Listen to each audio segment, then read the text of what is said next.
I was talking to a woman named Martha the other day. Martha had a long, vibrant career in healthcare, and for years she lived by the rhythm of the hospital clock. When she finally retired, she told me she felt like a marathon runner who had just crossed the finish line, only to realize she didn't know where to sit down. She told me, "I've spent 40 years being useful. Now I'm sitting on my sofa watching my savings sit there with me. We're both just waiting for something to happen." Maybe you felt that too. That strange, restless itch that comes when you realize retirement isn't just about stopping work. It's about finding a new way to engage with the world and your money without ever having to leave your favorite armchair. If that resonates with you, hit the like button. And if you're ready to build a life where your money works as hard as you once did, subscribe to join our Wealth Logic community. We're finding the financial solutions that actually let us sleep at night. Now let's look at how we reframe the problem. We've been sold this idea that retirement is a permanent vacation. But for many, a vacation that never ends eventually starts to feel like a loss of agency. The biggest mistake we make is thinking that once we stop earning a paycheck, our days of being an active participant in our financial life are over. We think we have to choose between the stress of a job or the boredom of total inactivity. But there is a third way. In 2026, the walls of the investment office have crumbled. The best investments you can make now don't require a suit, a commute, or a high-stress boardroom. The struggle Martha felt, and maybe you feel, is the gap between her desire to stay productive and the outdated belief that investing is something experts do in tall buildings. We need to reframe this. Your home isn't just a place to rest, it's a command center. Awareness of this shift turns that restless sitting at home into a position of quiet, strategic power. So what does it actually look like to invest from your living room? It's not about day trading or staring at flickering red and green candles on a screen. That's just a high-stakes job with worse benefits. For a retiree, the best home-based investments are about leverage, leveraging what you already have to create steady, quiet streams of income. VV1, the digital vault, high-yield cash. In 2026, the landscape for cash has changed.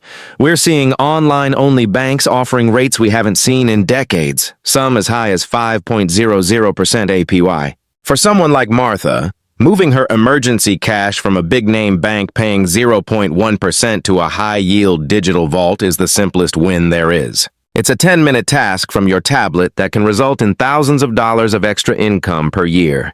It's the ultimate low-effort, high-security move. You might love the idea of real estate income, but hate the idea of a 2 a.m. phone call about a leaky faucet. This is where REITs, real estate investment trusts, or real estate crowdfunding platforms come in. You're essentially pooling your money with others to own a piece of a shopping mall, a warehouse, or an apartment complex. You get the dividends, someone else gets the headache of the plumbing. You're a landlord in profit, but a retiree in lifestyle. 3. The wisdom asset, digital consulting. This is the one people often overlook.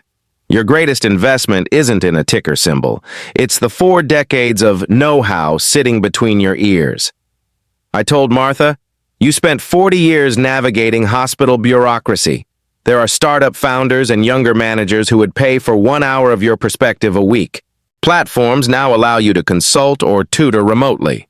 It's an investment of time that yields a much higher hourly rate than any bond ever could. It keeps your mind sharp, your social circle wide, and your bank account growing, all while the tea is brewing in your kitchen."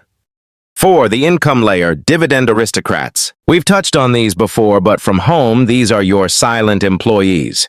Companies that have paid and increased dividends for 25 plus years. When you buy these, you aren't rooting for the stock price to double tomorrow.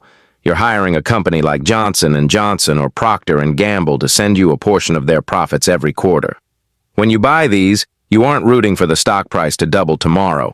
You're hiring a company like Johnson & Johnson or Procter & Gamble to send you a portion of their profits every quarter. The moment of clarity for Martha came when she realized that sitting at home didn't mean she was sidelined. She realized that by setting up these systems, the high-yield accounts, the dividend portfolio, and 1 or 2 consulting hours, she had essentially built her own personal pension.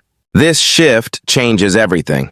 When you stop looking at your savings as a pile of cash that's slowly shrinking and start seeing it as a machine that produces fruit, the anxiety melts away. You're no longer spending your life savings. You're living off the harvest. This is the bridge between money and peace.